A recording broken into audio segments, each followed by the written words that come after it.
Okay, so if I were to summarize my online business experience so far, forward, challenging, exciting, shocking, and definitely successful.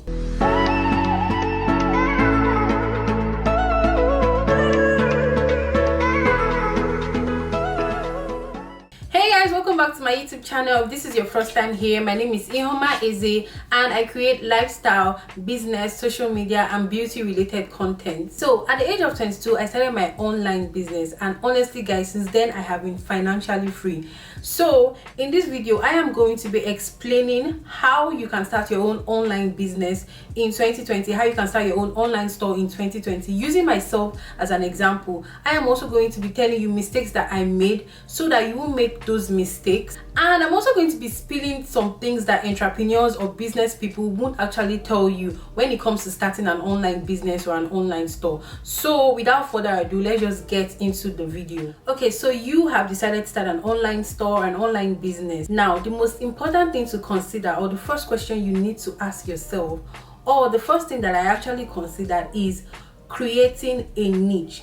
In simpler words, what do you want to sell? In selecting what to sell, you have to consider two important things. One, is this what my target audience needs? And two, is this product readily available? Now, I have seen so many entrepreneurs that actually don't put these factors into consideration when they are first starting off. Always sell things that your target audience will need. Always sell things that 4 to 5 years from now would still be important to the public. Sell things or render services that 4 to 5 years from now people would still be asking for them. I have seen so many entrepreneurs that start off by selling things that are trending at that particular moment. When the product goes off trend, they get stranded and they have nothing to sell. Why? Because at that particular moment they were selling that product because it was trending. Now don't get me wrong, there's nothing wrong with sending trending product. Instead, identify a niche or a product that is slowly but steadily growing in popularity. That is the product that you need to sell. And secondly, when you're considering what to sell, one question should always pop up. Is this item readily available? Meaning that, can I just walk into the market and see this item? Can I just walk into any store and see this market? These are the kind of things that you need to sell, because trust me, it won't make sense if you start selling a particular product and all of a sudden it's no longer available anywhere. That is why when I decided to start selling cosmetics, these were the things that I considered. Is this what my target audience need? And would it always be available whenever I want it or whenever a customer needs it? So after I decided on what I wanted to sell, which is cosmetics, after I decided on the niche, the next thing that I did, or the next thing that I actually thought about, was to create a business name.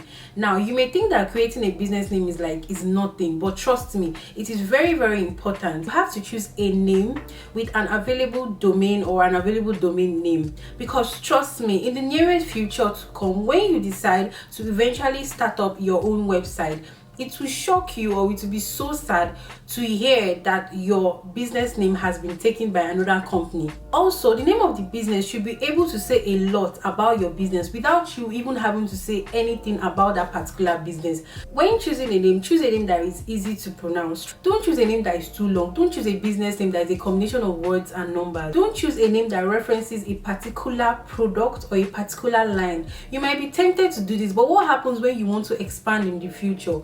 Let's say you decided to name your business name Charisma Eye Pencil and Co.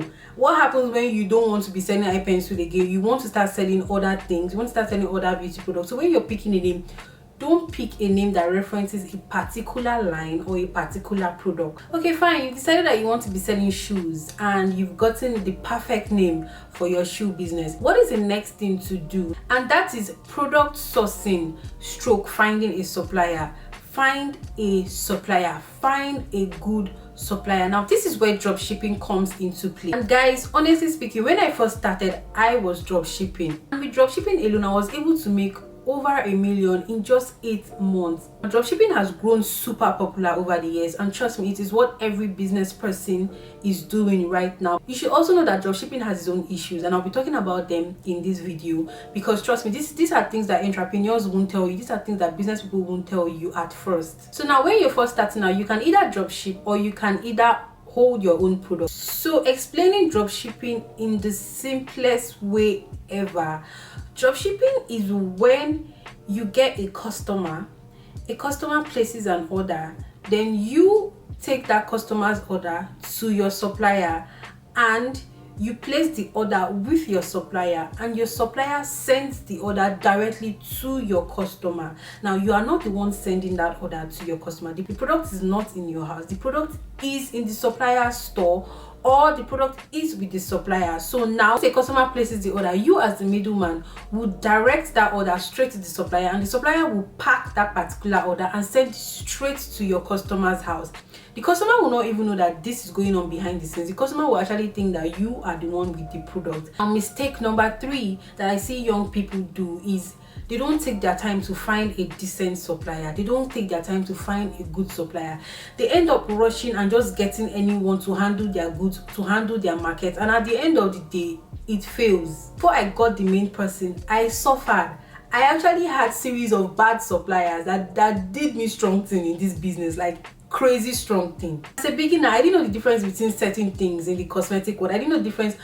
Okay, yeah, I'm going to just be real, and I know you guys are going to laugh at me, but I'm just going to say I didn't know the difference between original foundation and fake foundation. Yes, and just to be frank, and I got my first supplier that was selling or was giving my customer fake foundation. Listen, was giving my customers fake foundation, and me in my mind I was thinking I was giving my customers original foundation. Why? Because I actually did not know the difference between the two of them when I first started. Not now, you can't try me now, when I first started, I didn't know, because at first the customers didn't actually notice the difference till there was one particular customer. Trust me, there is always that stubborn one customer that will surely catch you. I actually want to share this experience with you guys so that you know what business people actually go through, and you know that it's not all rosy, and because I don't want you to make the same mistakes that I actually made when I first started. So once you found your perfect supplier, you guys will sit down together and discuss price. And another thing about dropshipping is that you may not really earn much like owning your own product. Now, why I was able to make over $1 million in 8 months using dropshipping, because I found a reasonable supplier that we discussed the price together.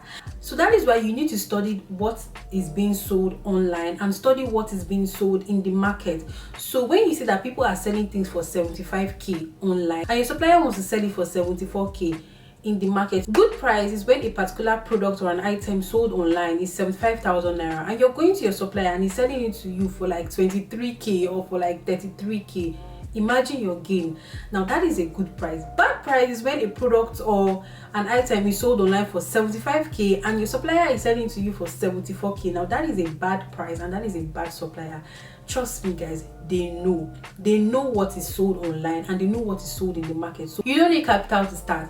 You don't need anything like warehouse, because the product will not be in your house. The product will be in the supplier's store. If you're buying goods in bulk, the supplier is going to give you discounted prices, like really good discounted prices. So if you have the money to actually buy some things in bulk, your products in bulk, then buy them in bulk and keep them in your house. You gain more money. But this method is also not really good, or also not really nice, because if you're buying in bulk, you're buying specific items in bulk. You're buying, for example, now cosmetic business, if I want to buy in bulk, I'm going to buy specific foundations in bulk, I'm going to buy Fenty in bulk, I'm going to buy Maybelline in bulk, I'm going to buy Classic in bulk, I'm going to buy all these products in bulk. Now what happens whereby my customer wants NYX and I do not have NYX because I bought only Fenty in bulk, I bought only Maybelline in bulk, I bought only Classic in bulk, and I don't have NYX. Now this is the problem with buying goods down. You're not flexible. You're going to sell limited products, and holding your products allow you to nail your packaging. You'll be able to package your goods anyhow. You'll be able to you're able to customize your packaging. You'll be able to good customer service. What happens when you buy it in bulk and you don't get customers and people are not buying from you? What happens then? Exactly. With dropshipping, you have nothing to lose, because even if you advertise a particular product, you don't have it with you, you've not bought it. So if people don't come to you, if people don't buy, if people don't patronize you, you're not losing money. So this was what I did when I first started. Trust me, I don't dropship anymore. I now import directly from China, from US. So we thank God for my life now. You know, your girl is not a big girl. Where can you get these suppliers? If you're in Lagos, Nigeria, you can find these suppliers from Trade Fair Market or from Lagos markets. And I know what you're thinking. Lagos market, Trade Fair Market is filled with fake stuff, fake things.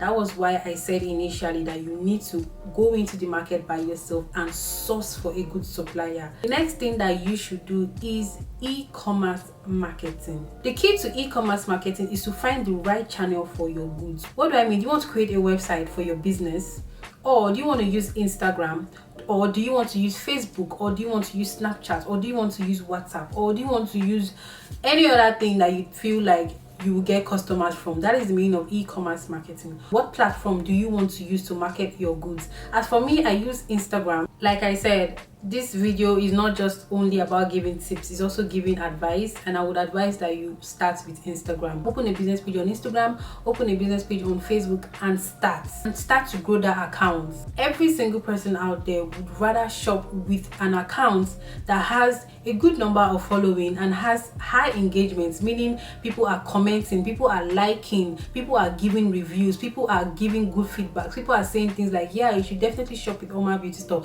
People are saying things like, yeah, I bought things from Oma Beauty Store yesterday and I loved it, than to shop with an account that has less than 100 followers and no comments, no engagement, no likes, nothing. So when you're starting up, you have to grow your Instagram account, you have to grow your Facebook account, and you're actually in luck because I did a video on this channel on how to grow your Instagram account, so you should definitely check that out. After finding a right channel, this is still under e-commerce marketing, of course, find a good strategy so that the cost of finding customers is less than what you earn in a sale.